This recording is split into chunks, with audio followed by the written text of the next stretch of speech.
అవునా? గరికపాటి గారు, చాగంటి గారు ఇలాగా ప్రతిరోజు మిమ్మల్ని మోటివేట్ చేస్తూనే ఉన్నారు యూట్యూబ్లో, మీ మొబైల్ ఫోన్స్లో. అలాంటి మోటివేషన్ మనకు కూడా కావాలి. ఎందుకంటే ఇక్కడ ఏమేమి సమస్యలు వస్తున్నాయి, వాటికి సొల్యూషన్స్ ఏంటి, పిల్లల్ని ఎలా హ్యాండిల్ చేయాలి, ఏదైతే టీచర్స్ అయినా సరే, ఏదైతే పేరెంట్స్ అయినా సరే, ఎలాంటి సమస్యలు మనం ఎలాగా పిల్లల్ని హార్ష్గా కాకుండా ఎలాగ మనం వాళ్ళని హ్యాండిల్ చేసుకోవాలి అని మనకి చాలా డౌట్స్ ఉంటాయి. అలాంటి డౌట్స్ అన్నింటినీ క్లారిఫై చేసి 1 గంట సేపు సార్ మీకు వివరంగా అన్ని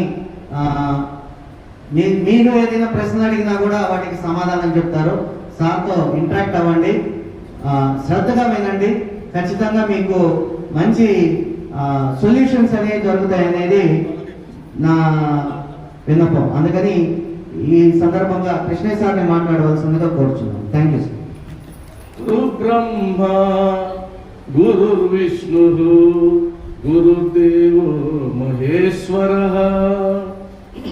గురు సాక్షాత్ పరబ్రహ్మ తస్మై శ్రీ గురవే నమః.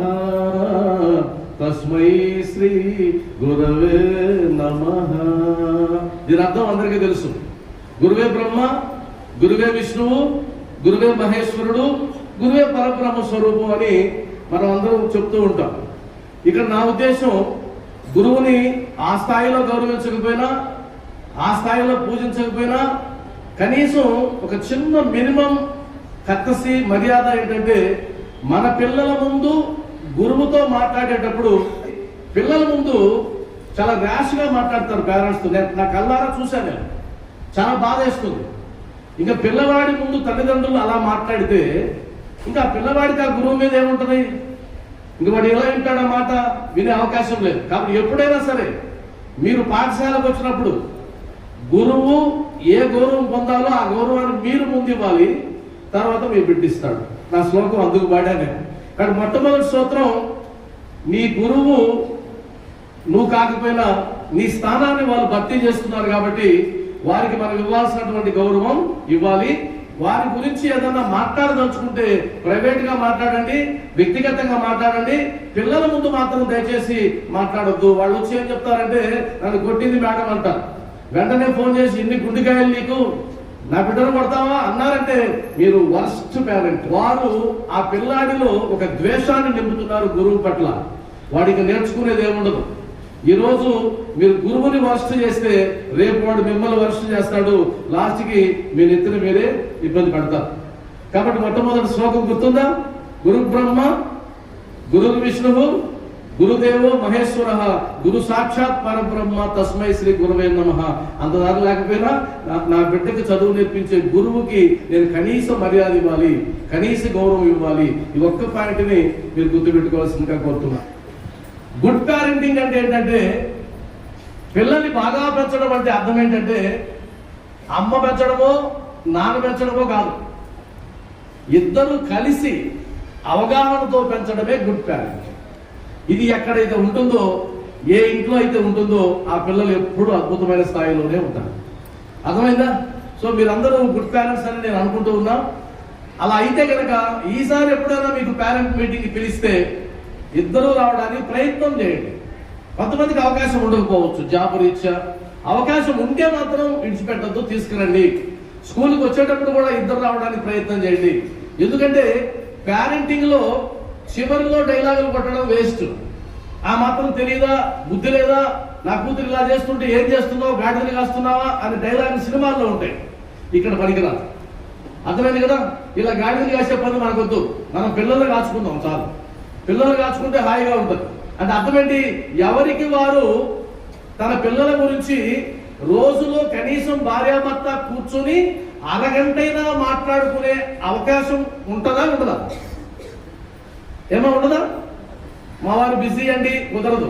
ఎంత బిజీ అయినా ఇంటికి రావాల్సిందే, ఇంటికి వస్తే మాట్లాడుకోవాల్సిందే.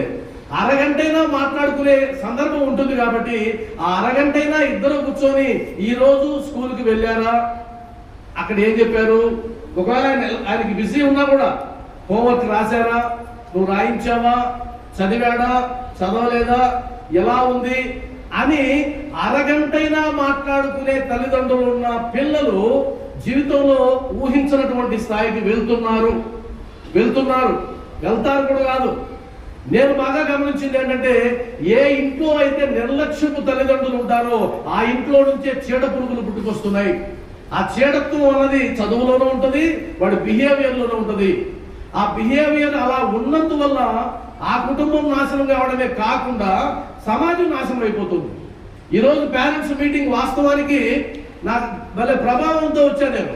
ఈ మధ్య ఒక 2-3 సంఘటనలు భయంకరంగా ప్రభావితం చూపించాయి.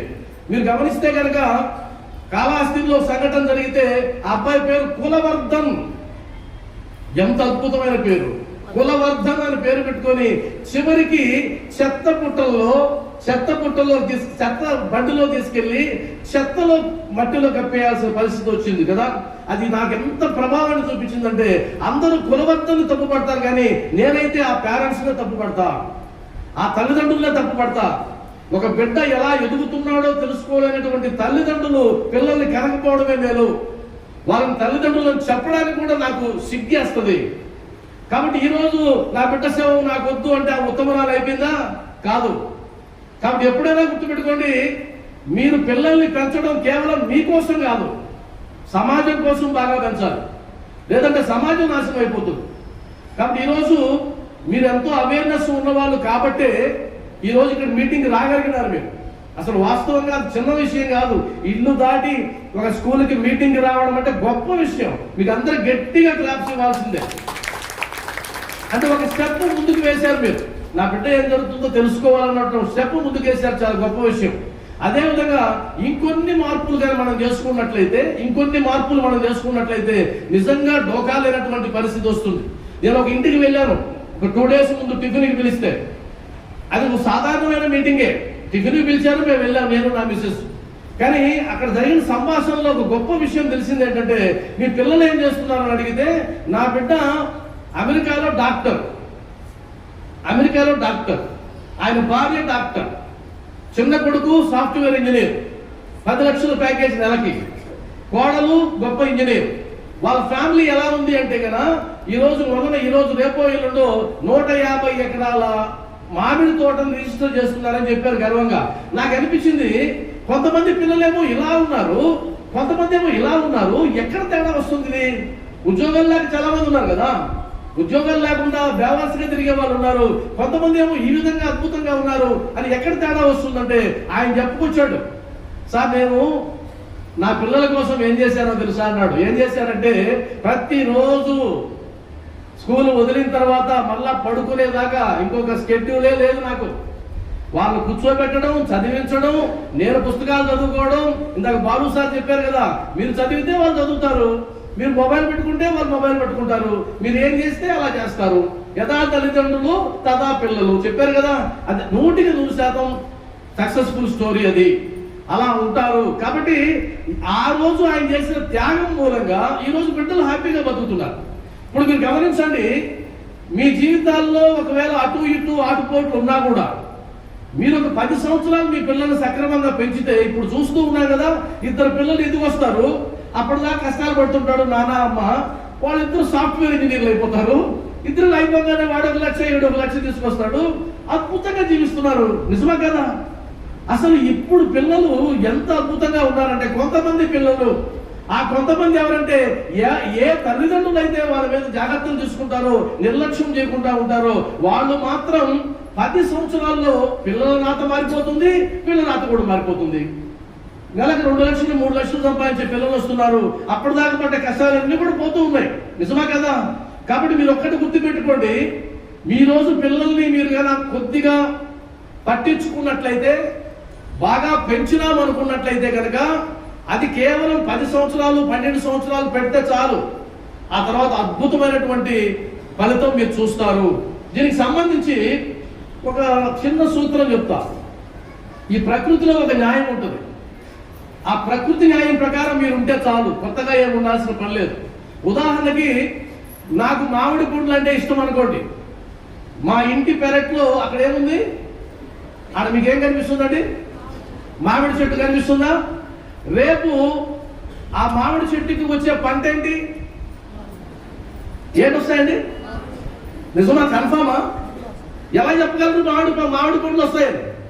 ఏమో రేపు యాపిల్స్ రావచ్చేమో, అక్కడ యాపిల్స్ రావా? మామిడి వస్తాయా? అంత ఖచ్చితంగా ఎలా చెప్పగలరు మీరు? అది అంత ఖచ్చితంగా ఎందుకు చెప్పగలమంటే మామిడి విత్తనం నాటితే మామిడి పంటే వస్తుంది. Right are wrong? కానీ మనం ఏం చేస్తామంటే మామిడి విత్తనం నాటేసి యాపిల్ కావాలని కోరుకుంటాం. రాదు. విత్తనాన్ని నాటితే ఆ పంటే వస్తుంది.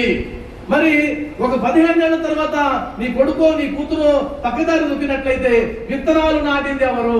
ఎవరైతే ఆ పిల్లల్ని పెంచుతూ ఉన్నారో వాళ్ళు విత్తనాలు నాటినట్టు. ఆ తర్వాత వాళ్ళు అయ్యో నా బిడ్డలా చెడిపోయినాడు అనేటువంటి ఆ దొంగ ఏడుపులు, అండర్లైన్, దొంగ ఏడుపులు ఏడ్చే వాళ్ళని నేను నమ్మను. అవి దొంగ ఏడుపులు మాత్రమే. ఆ విధంగా కాకుండా రేపు భవిష్యత్తులో ఇందాక ఎవరో రాశారు ఐఏఎస్ అవ్వాలి, మీరే కదా సార్? ఐఏఎస్ కావాలని రాశారు. ఇప్పుడు ఏం చదువుతుంది సార్ పాప? 8th class. ఇప్పుడు చూడండి, 8th క్లాస్ చదివే పాపకి ఐఏఎస్ కావాలని తల్లిదండ్రులు ఇద్దరు ఒక లక్ష్యాన్ని పెట్టారు. ఇప్పుడు అమ్మాయి ఐఏఎస్ కావాలంటే ఎన్ని సంవత్సరాలు పడుతుంది? 2 ఏళ్లలో 10th క్లాస్ అయిపోతుంది, అవునా? ఇంకొక 2 ఏళ్లలో ఇంటర్మీడియట్ అయిపోతుంది. ఆ తర్వాత ఒక 3 ఏళ్లలో డిగ్రీ కూడా అయిపోతుంది. 5 ఒక 2 7 ఏళ్ళు. ఇంకొక 3 ఏళ్ళు కూడా కష్టపడండి, ఐఏఎస్ అయిపోతుంది. అంతే కదా? అంటే మొత్తం ఎన్ని సంవత్సరాలు పడుతుంది? ఇంకా 10 years, 10 ఏళ్ళు. ఈ 10 ఏళ్లలో కనుక వారిద్దరూ ఆ లక్ష్యం మీదనే ఉండడం, ఆ అమ్మాయికి ఆ లక్ష్యం మీద ఆసక్తిని కలిగించడం, ఇప్పుడు వాళ్ళ లక్ష్యం అది. రేపు ఆ అమ్మాయికి కూడా నేను ఐఏఎస్ కావాలన్న లక్ష్యాన్ని కదా వాళ్ళగా నూరి పోసినట్లయితే 10 సంవత్సరాలలో ఆ కుటుంబంలోంచి ఒక అమ్మాయి ఐఏఎస్ అయితే మీరు లైఫేనా మారేది? వారిద్దరు లైఫే మారుతుందా? ఆ అమ్మాయి లైఫే మారుతుందా? కాదు. ఒక జనరేషన్ మారిపోతుంది. రైట్ అన్నా? ఒక జనరేషన్ మారిపోతుంది. ఆ జనరేషన్ మార్చడానికి తల్లిదండ్రి 10 సంవత్సరాలుగా నడుము బిగించినట్లయితే వారిద్దరూ ఒకే మాట మీద ఉండి కేర్ తీసుకుంటూ కాన్షియస్ పేరెంటింగ్ అని ఇంతకుముందు కూడా చెప్పాను మీకు.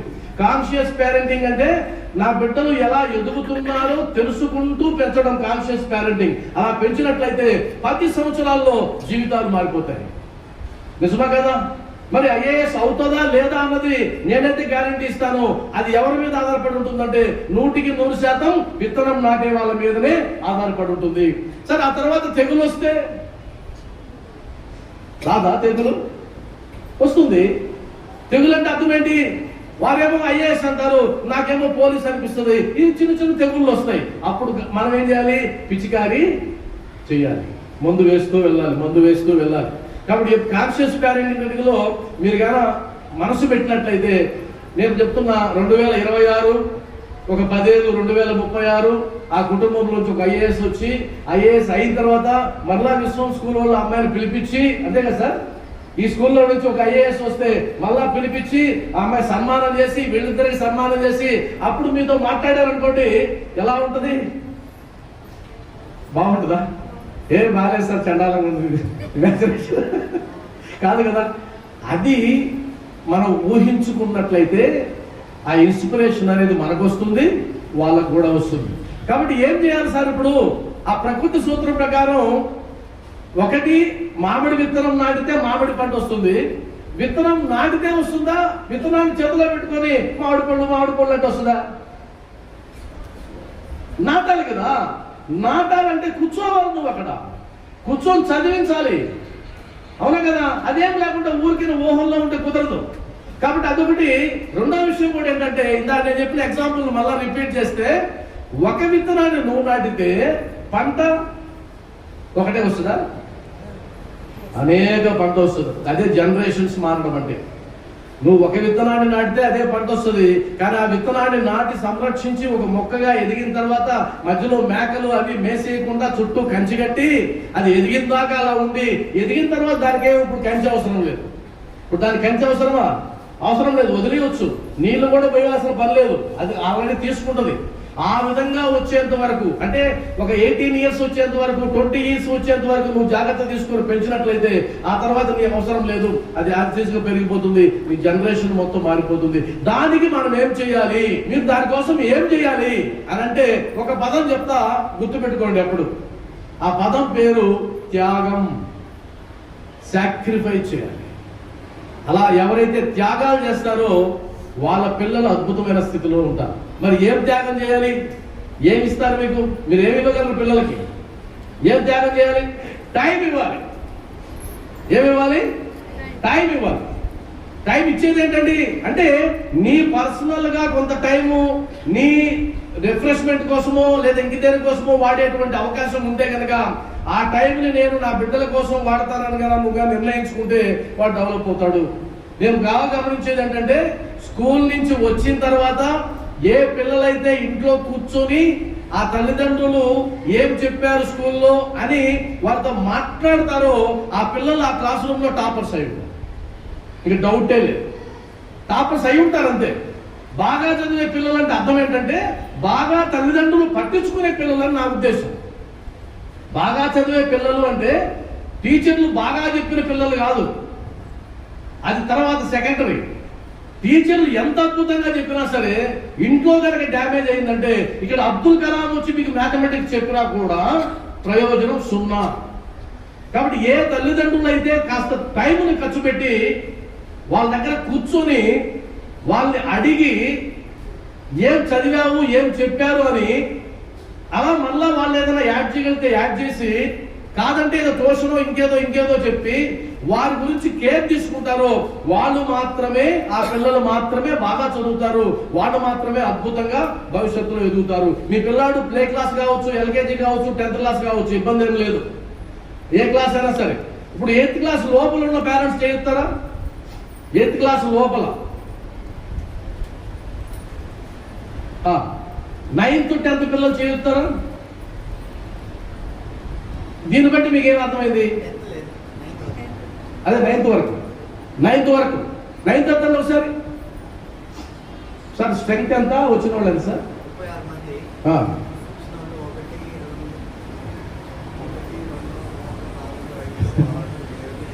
ఓకే, అంటే 50%? 50% ఉంటుంది. అది కూడా లేదు, 30%, 33% అలా వచ్చినట్టున్నారు. అంటే అర్థం ఏంటంటే వాళ్ళకి ఏమర్థమై ఉంటుందంటే అదేది లేదు చచ్చేది లేదు, అనవసరం మనం పోవడం, మనకు టైం వేస్ట్ అనే మెంటాలిటీకి వచ్చేసి ఉంటారు. ఇంటర్మీడియట్లో పెడితే అసలే ఇంటర్మీడియట్లో కానీ పేరెంట్స్ మీటింగ్ పెడితే ఇంకా గోయిందా, ఇంకెవరు రారు. దీనికి కారణం ఏంటంటే వాళ్ళు ఫిక్స్ అయిపోయినారు. ఏమనంటే వీడిని మార్చడం మన వల్ల కాదు, అయిపోయింది. నేను ఈ మధ్య ఒకసారి ఫ్లెమింగో ఫెస్టివల్లో కలెక్టర్ గారి ఆర్డర్తో నేను పుస్తకాల షాప్ పెట్టాను. పిల్లల్ని ఇలా పెంచితే వారు విజేతలు అవుతారు. పెద్ద బ్యానర్ కట్టారు. నారాయణ గారు మంత్రిగా ఉన్నప్పుడు ఆయన వచ్చి షాప్కి వచ్చాడు. అప్పుడు నా ఎక్స్పీరియన్స్ ఒక యువ సంట వచ్చింది పెళ్ళైన కొత్తగా. వాళ్ళు చూశారు, బ్యానర్ చూశారు, పిల్లల్ని ఇలా పెంచితే వారు విజేతలు అవుతారు. ఆ అమ్మాయి అన్నది ఏమిటి తీసుకుందామా అంటే ఇంకెందుకు పిల్లలే పుట్టలా, ఇంకా పిల్లలు పుట్టలేదు కదా, ఇప్పుడు ఎందుకని వాళ్ళిద్దరు వెళ్ళిపోయినారు. సరే సంతోషం. ఆ తర్వాత ఒక భార్య ఒక భర్త ఇద్దరు వచ్చారు, కానిస్టేబుల్ ఇద్దరు. ఆమె అన్నది తీసుకుందామా ఈ పుస్తకం అంటే తీసుకొని ఏం చేస్తావు అని అంటే చదివితే మార్చారా చెప్పు, మారుతారా? మారు. మళ్ళీ ఇద్దరు వచ్చారు రిటైర్మెంట్ వాళ్ళు చూశారు, పిల్లల్ని ఇలా పెంచితే వారు విద్యార్థులు అవుతారు, మంచి పుస్తకం అండి అన్నది ఆమె. ఆయన అన్నాడు మనకెందుకు ఇప్పుడు నా పుస్తకం ఎవరు కొనాలి? ఇది పెద్ద సమస్య. అంటే ఎవరు సిద్ధంగా లేరు మారడానికి, ఎవరు సిద్ధంగా లేరు నేర్చుకోవడానికి. అలాంటి పరిస్థితుల్లో మనం ఉన్నాం. కాబట్టి ఎప్పుడైనా సరే నువ్వు త్యాగం చేయాలి అంటే కనుక ఏ విషయంలో త్యాగం చేయాలో నీకు తెలియాలి కదా, ఏ విషయంలో మార్చుకోవాలో తెలియాలి కదా. అలా తెలుసుకోవడానికి ఎవరైతే ప్రయత్నం చేస్తారో వాళ్ళు అద్భుతంగా చేస్తారు. మీరు యూట్యూబ్ ఓపెన్ చేస్తే పిల్లలకు సంబంధించిన వీడియోలు ఎన్నో ఉంటాయి. మీరు బుక్ షాప్కి వెళ్తే పిల్లలకు సంబంధించిన బుక్స్ ఎన్నో ఉంటాయి. కానీ కొనేవాళ్ళు ఎంతమంది, చూసేవాళ్ళు ఎంతమంది? ఊరగాయ ఎలా చేయాలి, పచ్చడి ఎలా చేయాలి, తాలింపు ఎలా చేయాలి, లక్షల్లో వ్యూస్ ఉంటాయి. నీకు తాలింపు ముఖ్యమైపోయింది, ఆవకాయ ఊరగాయ ముఖ్యమైపోయింది. పిల్లల్ని ఎలా పెంచాలి అంటే 100 ఉంటాయట. 100 నేను పెడుతుంటా కదా వీడియోలు, అద్భుతమైన మెసేజ్ ఉంటుంది. కానీ ఇప్పుడు చూడటం అవి ఎందుకు చూస్తారు? అవన్నీ చూడరు. కాబట్టి మనం మారాల్సింది ఏంటంటే, నువ్వు త్యాగం చేయడానికి సిద్ధపడితే కదా. నెంబర్ 2, ఏ విషయంలో త్యాగం చేయాలి నేర్చుకోండి. ఇది 1 అవర్లో జరిగేది కాదు. మీరు కంటిన్యూస్ గా తెలుసుకోవడానికి ప్రయత్నం చేసినట్లయితే అద్భుతంగా మీరు నేర్చుకోవచ్చు. మీరు ఒకటే విషయం చెప్తాను చూడండి, వెలుగుతున్న కొవ్వెత్తే మరికొన్ని దీపాలను వెలిగించగలదు. ఇక్కడ మనం వెలగడం అంటే అర్థం ఏంటి? మనం కొంత నాలెడ్జ్ని నేర్చుకోవడం, అర్థమైంది కదా. అదొకటి గుర్తుపెట్టుకోండి. రెండవది, 2 విషయాలు చెప్తాను మీకు. ఇప్పుడు ప్రధానంగా పిల్లలు పెంచడంలో ప్రధాన సమస్య ఏంటంటే క్రమశిక్షణ, ప్రేమ. ఈ రెండింటిని బ్యాలెన్స్ చేయడం ఎంతమందికి తెలుసండి? ఏమంటే నేను ఎంతవరకు ప్రేమించాలో అంతవరకే ప్రేమిస్తాను, ఎప్పుడు దండించాలో అప్పుడే దండిస్తాను. ఇప్పుడు చూసారా, నా పిల్లవాడు నేను ఏం చెప్తే చేస్తాడు, వాడు నేను మాట అంటే మాటే, నేను ఏం చెప్తే నిలబడు అంటే నిలబడతాడు, కూర్చో అంటే కూర్చుంటాడు అన్న ధీమా ఎంతమందికి ఉంది? ఓ 5-6 అంతే, 5-10 లోపల ఉన్నాయి. మిగతా వాళ్ళ ఉద్దేశం ఏంటి? వాడు వినడు సార్. అదే కదా, వాడు వినడు. ఎందుకు వినడు? ఎందుకంటే నేను చెప్తున్నా, వాడు వినడు. నేను మళ్ళా చెప్తున్నా, పిల్లలు పెద్దల మాట వినరు. నేను చెప్పేది కాదు, సైకాలజీ చెప్తాను. పిల్లలు పెద్దల మాట వినరు. మరి ఎలా సార్? వాళ్ళు పెద్దలు చేసింది చూసి నేర్చుకుంటారు. పాయింట్ అర్థమైందా? మాటలు చెప్తే వినరు, మనమే వినము, వాళ్ళు ఎందుకు వింటారు? మనం ఏదైతే చేస్తామో అది చూసి నేర్చుకుంటారు. కాబట్టి ఏదైనా నువ్వు చెప్పాలంటే నువ్వు చూపించాలి వాడికి. మీకు స్కూల్ నుంచి ఎవరు చెప్పారు మీటింగ్ ఉందని? ఎలా తెలిసింది మీకు మీటింగ్ ఉందని? ఎవరండి ఫోన్ చేశారా? ఎవరెవరు ఫోన్ చేశారు? టీచర్లు అందరూ చేశారు కదా. ఏం చెప్పారు? అమ్మ పేరెంట్స్ మీటింగ్ ఉంది, మీకు ఇష్టం వచ్చిన టైంలో రండి అన్నారా? ఏమన్నారు? చెప్పారా టైం? ఎన్ని గంటలకి? 10 o'clock. 10 o'clock ఎంతమంది వచ్చారు? ఎంతమంది వచ్చారండి? 10 లోపల వచ్చిన వాళ్ళు చేయొద్దండి. 10 లోపల వచ్చామండి, మేము మాట తప్పే వాళ్ళం కాదు, మడమ తిప్పే వాళ్ళం కాదు, మా టీచర్లు ఏం చెప్తే అదే. ఎంతమంది వచ్చారు? 0. ఒకరు వచ్చారా? సంతోషం, 1-2 వచ్చారు. ఇక్కడ అర్థమైంది, 10 గంటలకి మీటింగ్ అని మీకు మాత్రమే తెలుసా? మీ పిల్లలకు కూడా తెలుసా? అప్పుడు 10 గంటలకి చూసుంటారా? చూసి ఏమనుకొని ఉంటారు? రాలేదు. ఎందుకు రాలేదు? నిన్న కూడా చర్చ జరుగుతుంది మీ ఇంట్లో, చర్చ జరుగుతుంది. మా 10 గంటల మీటింగ్ అంటే అప్పుడు మీరు చెప్తారు, గొప్ప వేదవాక్యం చెప్తారు. అరే పిచ్చోడా, 10 అంటే 10 కాదురా. చెప్పారా లేదా? భగవద్గీత శ్లోకం చెప్పుకుంటారు. 10 అంటే 10 కాదు, 10 అంటే 11 కావచ్చు, 12 కూడా కావచ్చు. అది వాడికి బాగా ఎక్కిపోయింది. ఇప్పుడు మీరు ఒక గొప్ప సూత్రాన్ని నేర్పించారు ఈరోజు పేరెంట్స్ మీటింగ్ ద్వారా. ఇలాంటివి మనం ఎన్నో నేర్పిస్తూ ఉంటాం. మీరు అవన్నీ నేర్పించేసి వాడు బాగుపడాలంటే ఎలా బాగుపడతాడు? మరలా వచ్చిన వాళ్ళ సంగతి చెప్తా. వచ్చి కూర్చున్న వాళ్ళు 10:30 లోపల వచ్చిన వాళ్ళు చేయొద్దండి. 10:30 లోపల చూసారా? 10:30 లోపల వచ్చిన వాళ్ళు ఆ వెనక చేతులు లేపుతున్నారు అంటే అర్థం ఏంటి? ముందుకు రాలేవాడు.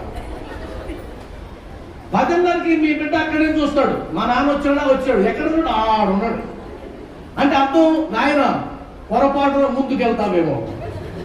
ముందుకు వెళ్ళొద్దు. మనమంతా ఎక్కడ ఉండాలి? వెనక వైపే ఉండాలి. Back bench is better and best అని అక్కడ కూర్చున్నారు. ఇదంతా ఖాళీ ఉంది. అంటే మీ ఉద్దేశంలో ముందుకు వెళ్ళడానికి మీరే సిద్ధపడకపోతే మీ బిడ్డ ఎలా సిద్ధపడతాడు? దీని అర్థం, నువ్వు ఏదైతే చేస్తున్నావో అది మాత్రమే పిల్లలు నేర్చుకుంటారు. కాబట్టి ఒకసారి మళ్ళా చెప్తున్నాను, పిల్లలు చెప్పిన మాట వింటారా? చెప్పండి. అందరూ వినరు. మరి ఎలా? ఏదైతే చేస్తామో అది చూసి నేర్చుకుంటారు. కాబట్టి మారాల్సింది పిల్లలా మనమా? మనం మారాలి. మన నట్టింట్లో టీవీ చూసే వేళలు మనం మార్చుకోవాలి. మనం చదివే అలవాటు మనం చేసుకోవాలి. టీవీ చూసే వేళలు ఎప్పుడు ఉంటాయంటే వాడి రూమ్ లో బంధించి, లేదంటే వాడి కోసం ప్లాన్ చేసి ప్రణాళికాబద్ధంగా వాడిని ఇంట్లోంచి తరివేసి, ఈ నా కొడుకు బాధ పోయింది నాకు అని చెప్పి టీవీ పెట్టుకునేటువంటి దుష్ట సాంప్రదాయం వచ్చేసింది. అలా కాదు, త్యాగం చేయండి. ఏం చేయాలి? త్యాగం చేయండి. 10 సంవత్సరాలు త్యాగం చేసి చూడండి.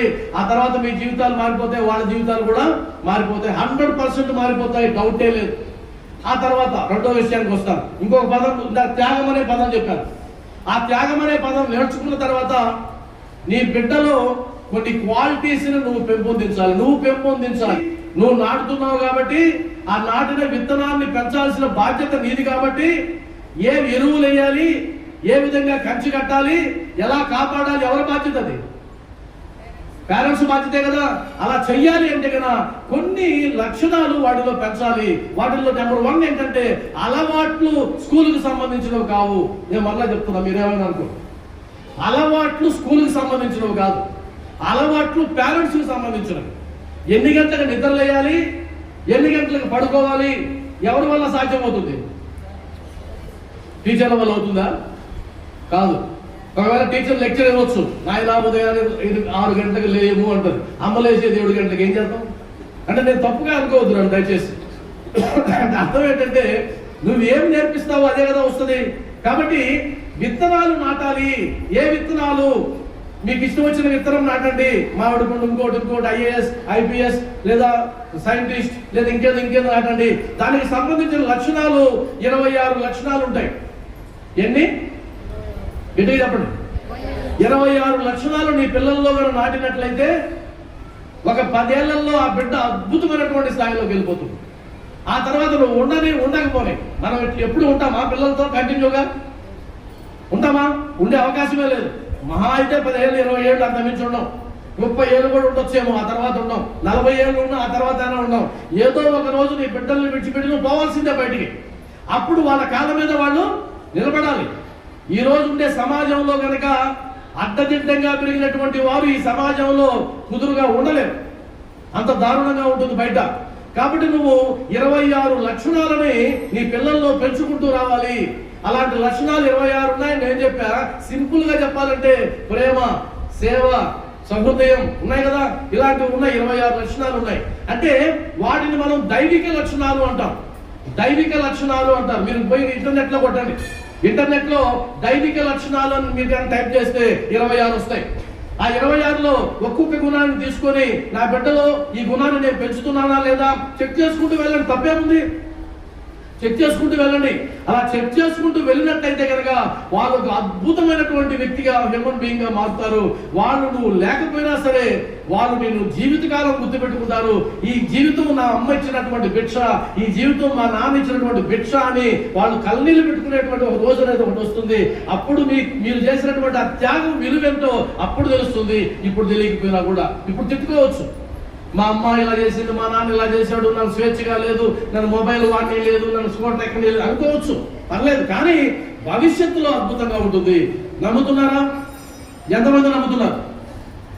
సంతోషం. మీకు హోంవర్క్ ఇచ్చా నేను.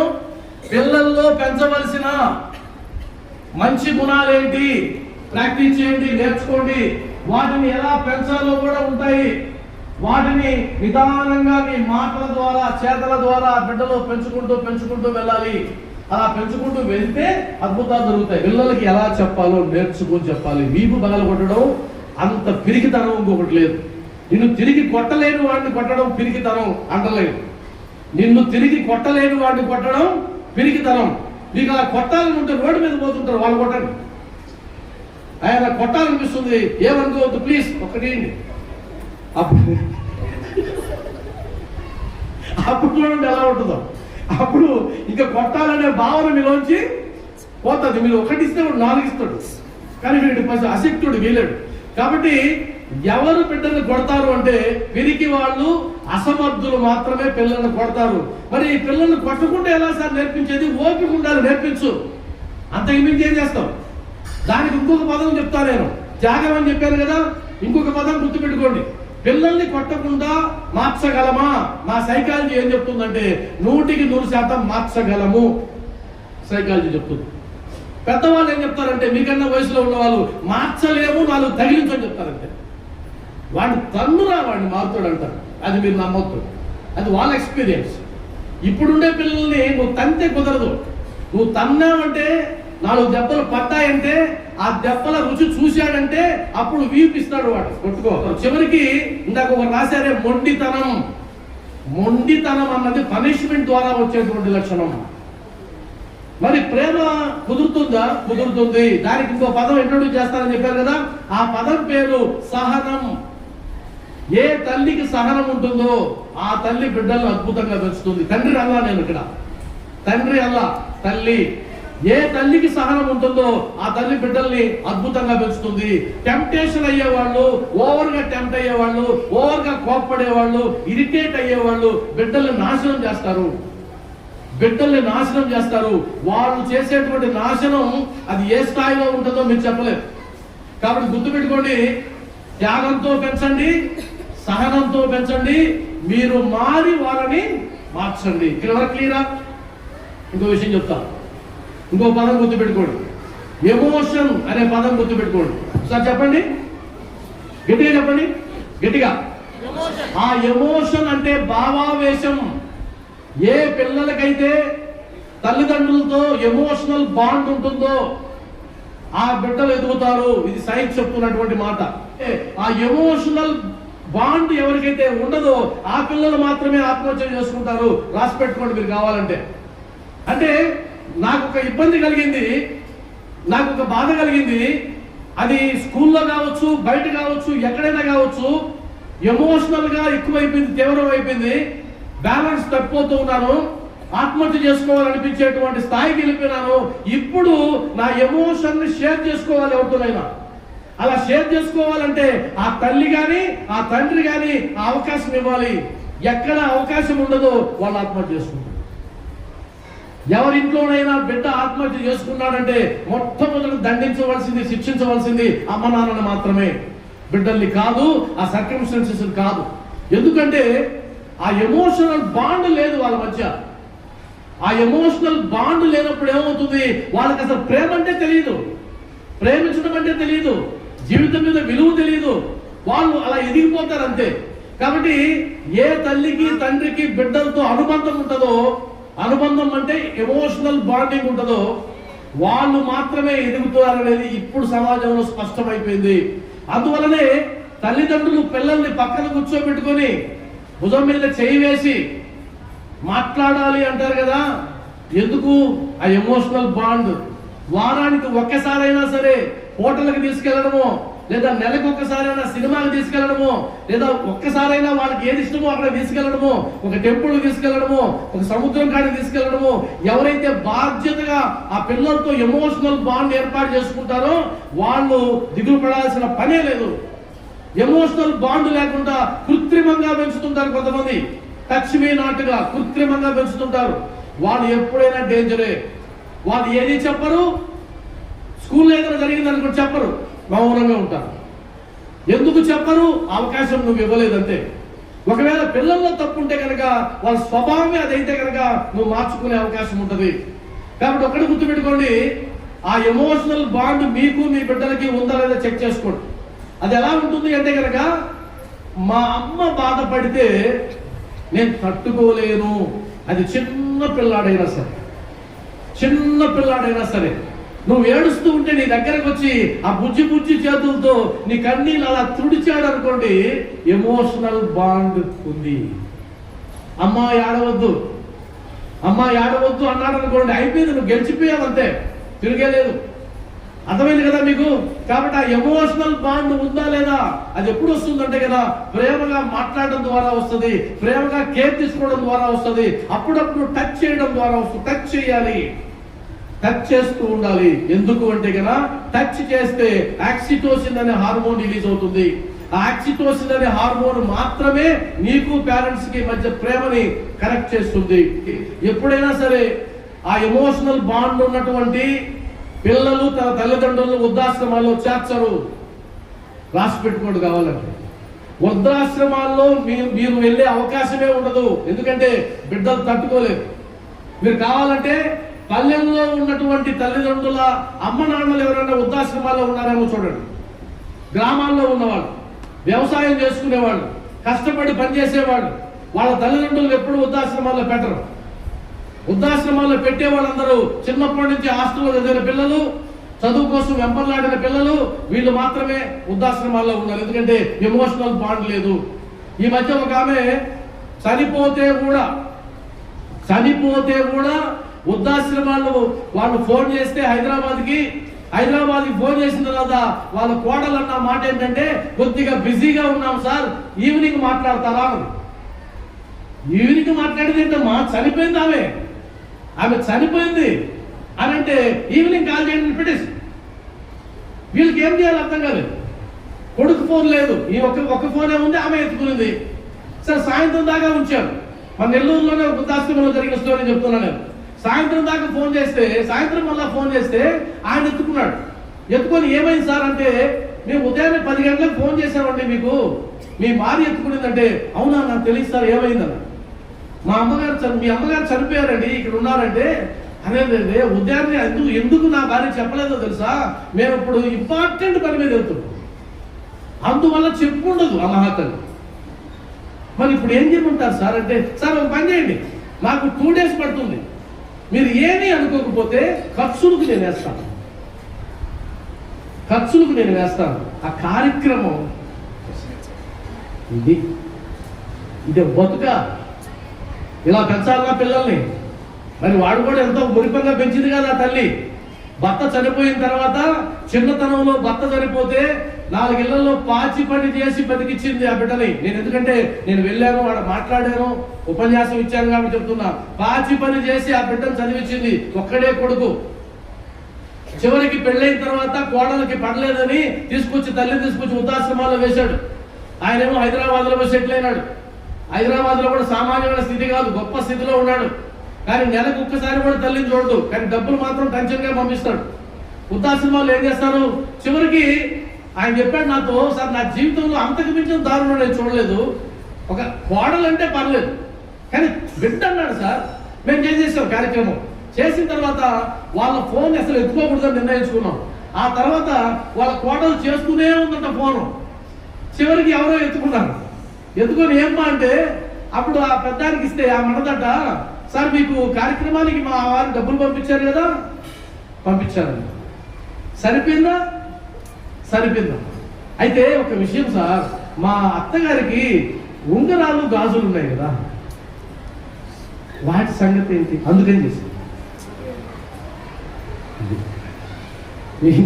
మీకు చెప్పాల్సి ఉంటుంది లేదు, అర్థమైందా? అలాంటి సన్నివేశాలు ఉంటాయి. ఎమోషనల్ బాండ్ గుర్తుపెట్టుకోండి. ఎమోషనల్ బాండ్ లేకుండా ఉన్నట్లయితే నువ్వు ఎంత అద్భుతంగా మంచి కెరియర్ లో వాళ్ళు పెట్టినా కూడా, మీరు పెద్ద స్థాయిలో ఉంచినా కూడా మీరు ప్రయోజనం లేకుండా పోతుంది. చివరిగా, ఒకవేళ మీ పిల్లల్లో ఆల్రెడీ మీరు నచ్చని గుణాలు ఉంటే, ఒకవేళ వాళ్ళు ఆ విధంగా ఎదుగుతూ ఉంటే ఏం చేయాలి? కనిపిస్తుందా? ట్రాన్స్పరెంట్ గా కనిపిస్తుందా? ఓకే. సో ఇది ట్రాన్స్పరెంట్ గ్లాస్, అవునా? తెల్లగా ఉంది, తెల్లగా లేదు, బులుగ్గా ఉంది. సరే, ఏమీ లేదు, కనిపిస్తుంది కదా, ఏమి లేదు అంటే అర్థం ఏంటంటే, మన ఇంటికి మీ బిడ్డలుగా వచ్చినటువంటి వాళ్ళు ఎవరైతే ఉన్నారో పిల్లలు, వాళ్ళు ఇంత ట్రాన్స్పరెంట్ గా నీకు అక్కడికి వచ్చారు అంటే వాళ్ళకి కామన్ సెన్స్ తప్ప, ఈ పదం విన్నారా మీరు? కామన్ సెన్స్ లేదా నీకు అంటాం కదా. ఏంటి కామన్ సెన్స్ అంటే, దేవుడు లేదా ప్రకృతి పుట్టిన వెంటనే కొంత కామన్ సెన్స్ ఇస్తాడు. పుట్టిన వెంటనే పాపకి చనుబాలు ఇస్తే చప్పరిస్తుంది కదా, అవునా? మరి ఎవరు చెప్పారు చప్పరించమని? చప్పరించడం నేర్పించడం ఎవరు? కానీ చనుబాలు ఇవ్వగానే ఆ రొమ్ము నోట్లో పెట్టగానే ఏం చేస్తుంది బిడ్డ? చప్పరిస్తుంది. Common sense. కళ్ళు తిరిగి చూస్తుంది, కామన్ సెన్స్. ఆకలేస్తే ఏడుస్తుంది, కామన్ సెన్స్. ఇలాంటివన్నీ ప్రకృతి మనకి ఇచ్చినటువంటి గిఫ్ట్లు. మీరు దేవుడు అనుకోండి, ప్రకృతి అనుకోండి. అలా కామన్ సెన్స్ తప్ప ఇంకేమీ లేదు. ఇది 400 గ్రాముల బ్రెయిన్ తో వస్తుంది ఒక కిడ్ మన ఇంటికి. మన ఇంట్లో ఎదిగేటప్పుడు 1400 గ్రాముల బ్రెయిన్ ఎదుగుతుంది. ఇప్పుడు మనకు దాదాపుగా 1400 గ్రాములు ఉంటుంది. అంటే అర్థం ఏంటంటే, 1 కిలోగ్రాము బరువు పెరిగింది బ్రెయిన్. ఆ బ్రెయిన్ అనేది అందరికీ ఒకే రకంగా ఉంటుంది సైన్స్ చెప్పేది. ఇంకాస్త లోతుకు వెళ్తే సంస్కారాలని కొన్ని ఉంటాయి. అవి పుట్టుకతో వస్తాయి, సంస్కారాలు అంటాం. అవి ఎక్కడి నుంచి వస్తాయంటే జీన్స్ పరంగా వస్తాయి. అమ్మ నుంచి 24 క్రోమోజోములు నాన్న నుంచి వస్తాయి. అంటే ఒక బిడ్డ తల్లి నుంచి 24 క్రోమోజోములు, తండ్రి నుంచి 24 క్రోమోజోములు తీసుకొని పుడతాడు. అంటే అర్థం ఏంటంటే ఆ తల్లి జెనెటిక్ గా ఉండేటువంటి వాటిల్లో కొన్ని లక్షణాలు వాడికి రావచ్చు, తండ్రికి సంబంధించి జెనెటిక్ గా ఉన్న లక్షణాలలో కొన్ని రావచ్చు. అంటే అర్థం ఏంటంటే వాళ్ళ తాత, వాళ్ళ ముత్తాత, వాళ్ళ 4 ఫాదర్స్ నుంచి కొన్ని, ఈ అమ్మాయి యొక్క నాన్న తాత వీళ్ళ నుంచి కొన్ని. ఇవి సంస్కారాలు అంటారు వీటిని మనం. ఆ సంస్కారాలు కొన్ని ఉంటాయి, అవి మనం నేర్పించాల్సిన పని లేదు, ఆటోమేటిక్ గా వస్తుంది. మీరు కావాలని చూడండి, చిన్న పిల్లలు రాగాలు తీస్తారు, అవునా? మీరు ఎక్కడన్నా సంగీతం చేర్పించారా? చేర్పించాలా? అది జెనెటిక్ గా వస్తుంది. తాళజ్ఞానం జెనెటిక్ గా వస్తుంది, పాటలు పాడటం జెనెటిక్ గా వస్తుంది, అర్థమైందా?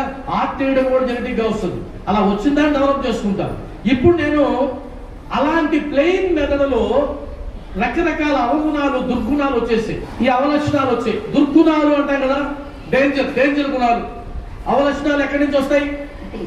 ఒకటి అమ్మ నుంచి, ఒకటి నాన్న నుంచి, ఒకటి అవతాతల నుంచి, లేదా చుట్టూ బంధువుల నుంచి, లేదా ఫ్రెండ్స్ నుంచి, లేదా సొసైటీ నుంచి. ఇప్పుడైతే ఎక్స్ట్రా పదం సోషల్ మీడియా నుంచి కదా దుర్గుణాలు వచ్చేసాయి. వాడు మీకు అర్థం కాకుండా అయిపోయాడు. మీరు చూస్తే నేనేమో బాగానే పెంచాను, వీడేంటి ఇలా తయారైనాడు, మాటిండం లేదు, అబద్ధాలు చెప్తున్నాడు, ఎలా పడితే అలా ప్రవర్తిస్తున్నాడు. ఈ దుర్గుణాలు. ఇప్పుడు బకెట్ తీసుకుంటా పైన పెట్టండి. ఇప్పుడు ఈ దుర్గుణాలను చూసి తల్లిదండ్రులు ఏమైపోయారంటే చాలా బాధపడుతున్నారు. ఈ దుర్గుణాలని ఎలా పోగొట్టాలి చెప్పండి ఎవరైనా? ఎలా పోగొడతారు సార్? ఇప్పుడు ఈ మార్గం పోవాలి సార్, పిల్లల్లోంచి మార్గం పోవాలి.